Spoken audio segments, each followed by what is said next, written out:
안녕하세요. 백두산 금융연구소의 백두산입니다. 3월 20일 금요일 오전 11시 50분이 좀 지났습니다. 요즘 주식시장 변동성이 워낙 어마어마하다 보니까 사실 우리가 주식시장 호가창, 전광판만 쳐다보고 있어요. 근데 사실 지금 우리가 전광판의 호가창 움직이는 것만 보고 있을 때는 아니거든요. 사실 이런 때일수록 약간 한 발 더 멀리 떨어져서 좀 큰 시각으로 시장을 볼 필요가 있는 그런 자리입니다. 왜냐? 10년, 15년 만에 한 번 있는 일들이 어마어마하게 빵빵 터지고 있기 때문에 지금 자리는 어마어마한 뭔가 있는 거예요. 지금 자리는 굉장히 중요한 자리. 이런 자리일수록 살짝 뒤로 나와서 시장을 좀 멀리서 거시적인 이렇게 큰 틀에서 좀 볼 필요가 있다고 생각을 합니다. 그래서 제가 2008년에는 잘 몰라서 놓쳤지만 최소 지금은 그런 거를 좀 놓치지 않으려고 좀 하고 있습니다. 그런 와중에, 그렇게 관찰을 하던 와중에 발견을 한 게 이러한 흐름이에요.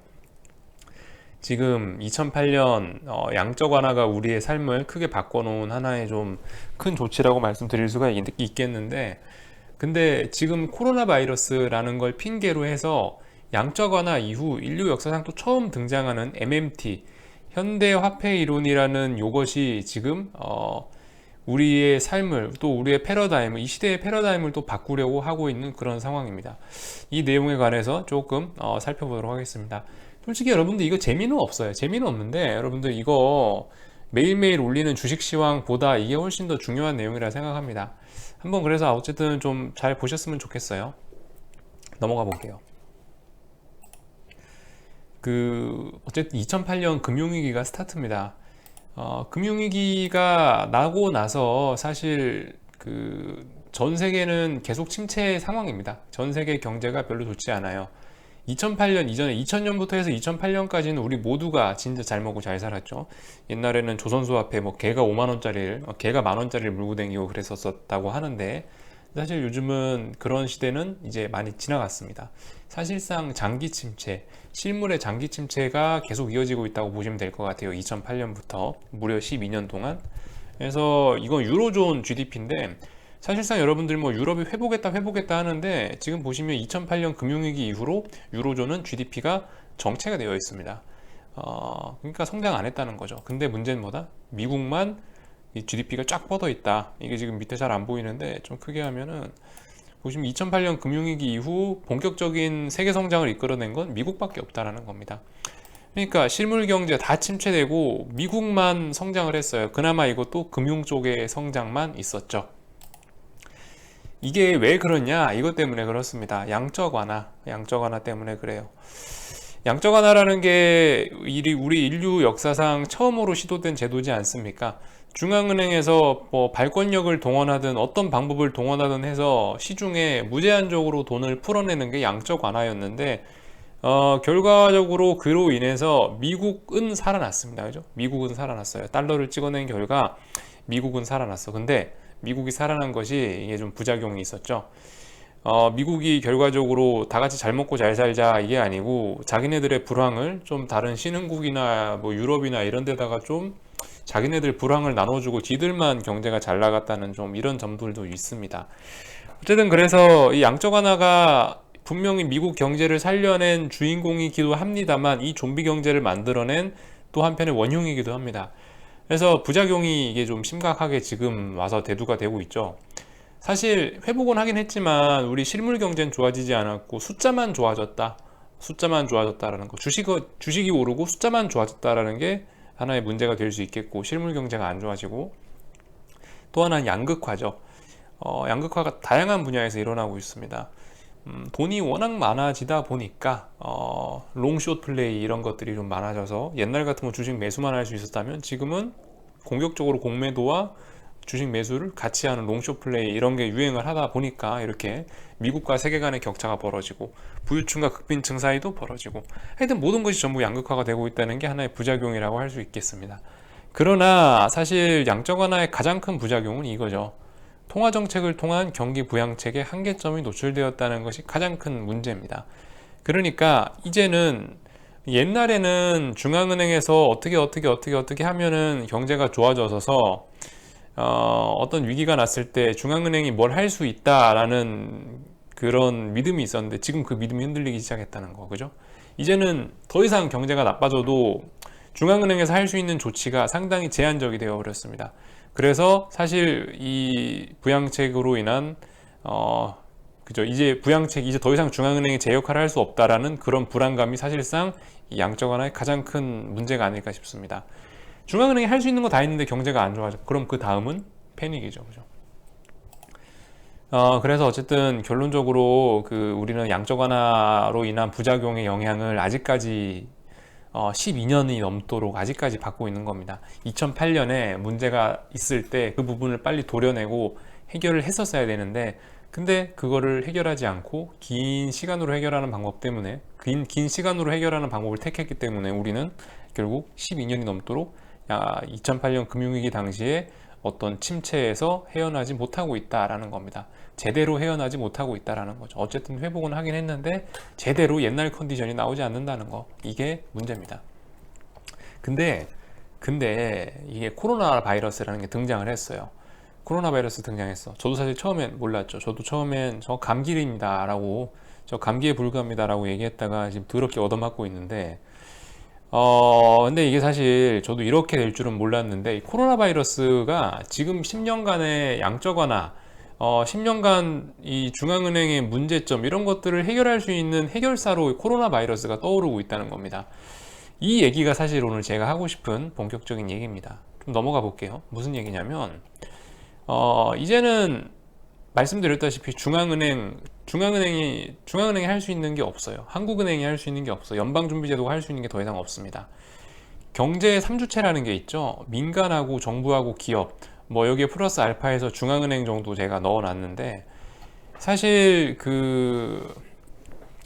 뭐 이제 더 이상은 이제 민간도 돈이 없고요. 기업들도 민간이 돈을 안 쓰니까 어렵고 정부에서 지출도 안 하니까 어렵고 그래서 지금까지 중앙은행에서 지난 10년간 돈을 엄청나게 쏟아부은 거예요. 이쪽 경제 3주체에다가 중앙은행에서 돈을 엄청나게 집어넣은데도 불구하고 경제가 안 살아난 거다.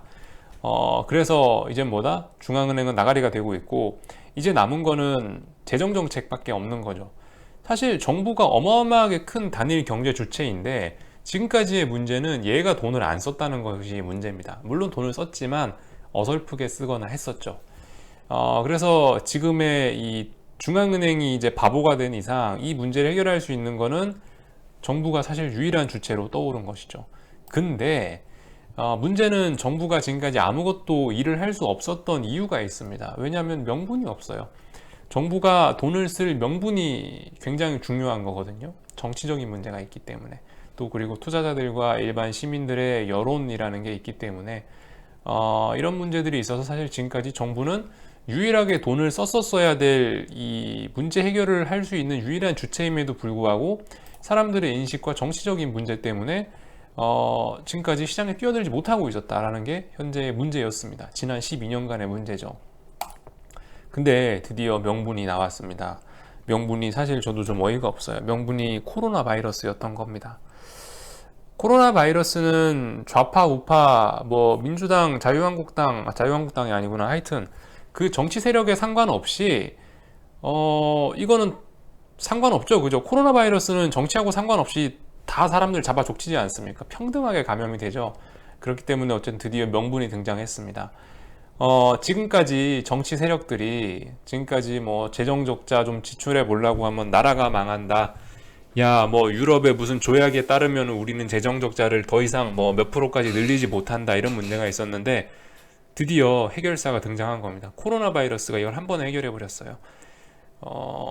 원래 유로존 그 조약이 있습니다. 재정 적자는 뭐 GDP의 2%까지인가만 가능하고 그런 조건이 있었는데 지금 보시면 이거 어제 9시 뉴스 제가 유튜브에서 캡처한 거예요. 9시 뉴스 마크 있습니다. 보시면 어제 GDP의 15%까지 뭐 긴급 편성 이렇게 나왔다라는 내용이니까 지금 뭐예요? 유로존 정부들이 드디어 돈을 풀고 있는 겁니다. 드디어 정부가 지출을 하고 있는 거예요. 사람이 죽어가는 와중에 야, 정부의 뭐 재정 뭐 이게 문제냐? 일단 돈 풀어, 이렇게 된 겁니다. 따라서 코로나가 이번 정부 지출의 명분을 어마어마하게 제공을 해줬다는 게 제가 봤을 때는 굉장히 중요한 사실입니다. 뭐가 이렇게 오래 걸려? 누르면 딱 나와야 되는데, 여기에 들어가는 사진은 뭐냐면은요, 저기 그거예요. 미국 정부도 돈을 1조 원 쏟아붓고 있다는 거. 사실 미국도 재정 적자에 대한 우려가 많지 않습니까? 뭐 정부 재정 적자가 GDP의 100%가 되고 이렇기 때문에 미국 정부도 더 이상 돈을 빌리면 안 된다. 이제 미국 니네도 좀 긴축해라. 이런 얘기가 있었는데 그런 얘기 쏙 들어가고 한 번에 1조 달러 부양책 내놨죠. 며칠 전에. 그 기사 넣어 놓았던 겁니다. 어쨌든 그건 넘어가고요. 그래서 지금 어쨌든 이 재정 정책이 가진 효과는 이거예요. 통화 정책은 지가 아무리 파월 의장이 돈을 풀어도 내 주머니에는 돈 한 푼 안 들어옵니다. 그런데 정부는 돈을 쓰면 내 주머니에 바로 단돈 1,000원이라도 꽂힐 수 있다는 게 차이점입니다. 중앙은행은 법적으로 돈을 빌려줄 수 있는 대상이 상당히 제한이 돼 있지만 정부는 그런 거 없죠? 정부는 법 만들어서 시행하면 그만이에요. 제한이 없습니다. 그래서 어쩌면은 본격적으로 좀 경기 부양을 시킬 수 있는 진짜 좋은 방법이다라는 거죠. 그래서 사실 이 부분이 이제 MMT가 시작이 되는 겁니다. 사실 지금 이게 보니까 MMT, 현대화폐 이론의 실험이 시작되는 순간인 것 같아요. 요즘이.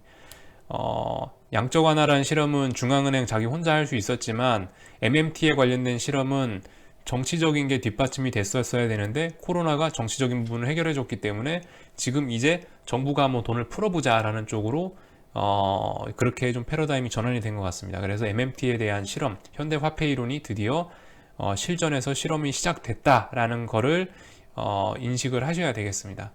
사실상 양적 완화 10년 이후에 세계 경제의 패러다임이 바뀌려고 하는 그런 순간에 지금 우리는 와 있는 겁니다. 이 정책, MMT란 정책, 사실 이론에 불과했지만은 본격적으로 이렇게 좀 MMT에 가까운, MMT에 가장 근접한 이런 대규모 재정 적자 정책이 시행되는 건 사실상 이번이 최초이지 않을까라는 생각이 듭니다. 어쨌든, 자, 그래서 코로나가 MMT 실험을 시작하게 만들었다라는 게 논점이었고, 번외로 연방준비제도 얘기를 조금만 하다 마치겠습니다.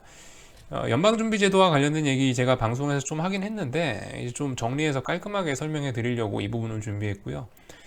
연방준비제도도 사실 알고 있었어요. 지금까지 금융시장에 뭔가 문제가 있었는데 이거 어떻게 해결할까 했는데 코로나 바이러스가 지금 어마어마한 기회를 제공을 해준 것으로 보입니다. 자, 무슨 내용인지 좀 보겠습니다. 좀 차근차근 설명해 드릴게요. 2015년에 미국이 금리 인상을 시작했습니다. 지난 10년간의 제로금리 시대를 끝내고 2015년쯤부터 해서 금리를 인상시키기 시작했는데 당시 미국이 금리 인상할 논리는 이거였죠. 미국 경제 좋다. 그리고 더 이상 제로금리로 가면은 다음번 금융위기에서 우리 중앙은행이 대처할 카드가 없기 때문에 지금 미국 경제가 좋을 때 금리를 조금이라도 올려놔야 된다라는 게 이것들이 이런 이유들로 인해서 미국 중앙은행이 금리 인상을 하기 시작했습니다. 그러다 보니까 어떻게 됐냐? 이제 유럽은 제로 금리였죠. 그런데 미국만 금리가 올라갔어요. 이래서 여기서부터 글로벌 임밸런스가 시작이 되었습니다. 원래는 미국이 금리 올리면은 자연적으로 유럽도 경기 좋겠지라고 생각해서 이제 금리를 올리기 시작했는데 미국이.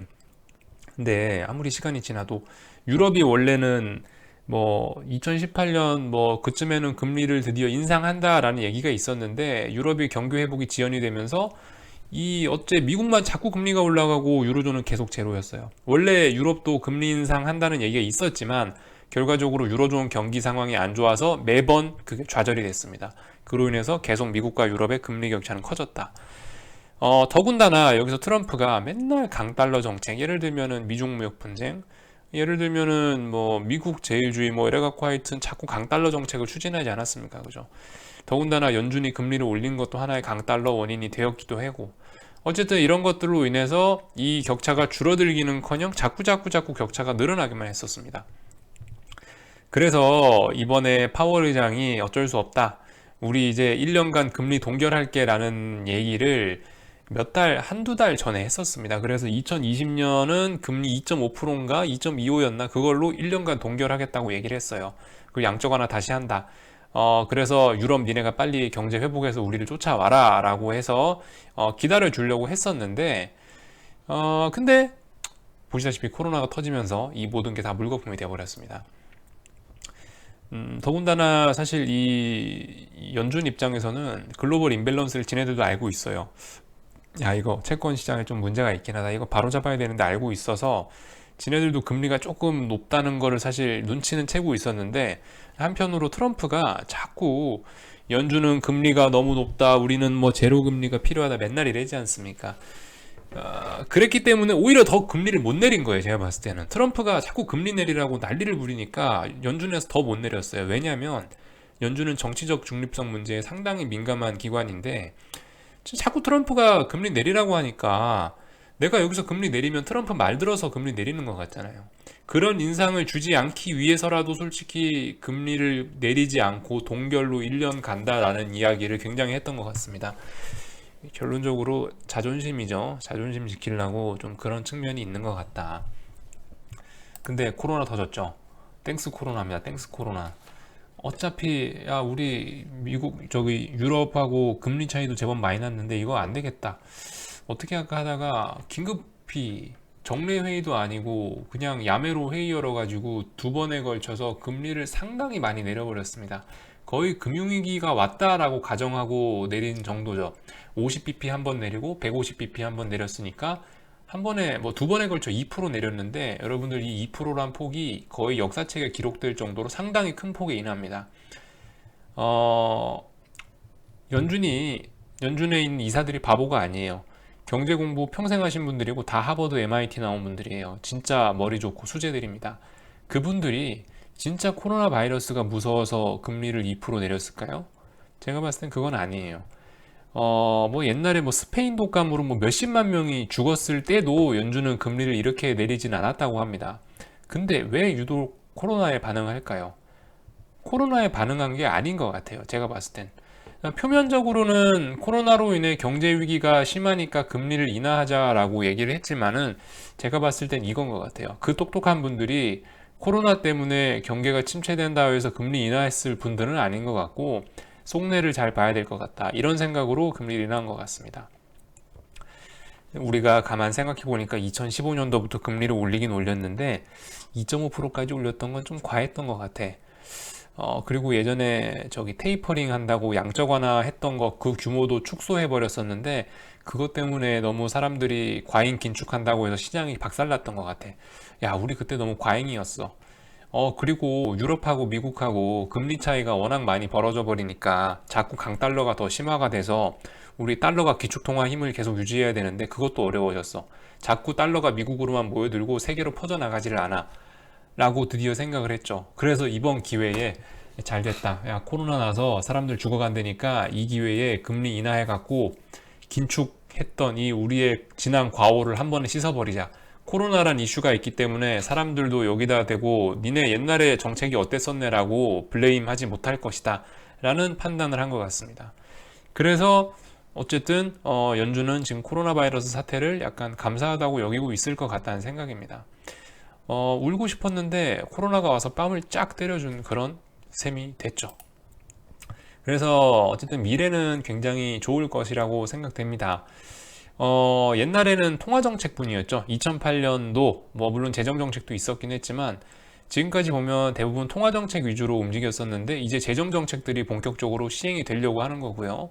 재정정책도 강한 거죠. 엄청 강력한 재정정책들이 시행이 되려고 하고 있어서 경기 부양의 효과는 상당할 것으로 생각하고요. 문제는 당장 빠지고 있는 주식을 반등시키는 거는 심리적인 문제이기 때문에 뭐 당장 주식이 이 재정 정책으로 오른다라고 말을 하는 거는 위험할 수도 있습니다. 아무튼 근데 앞으로 좀 뭐 한두 달 뒤를 내다보면 굉장히 좋을 수 있을 것이다라는 거고요. 그리고 이로 인해서 강달러 시대가 조만간 이제 끝날 것이다라는 게 또 우리의 예상 범위에 들어와 있습니다. 한번 볼게요. 이게 자꾸 그림이 안 나오네. 요거는 꼭 보고 넘어가야 되니까 요거 보겠습니다.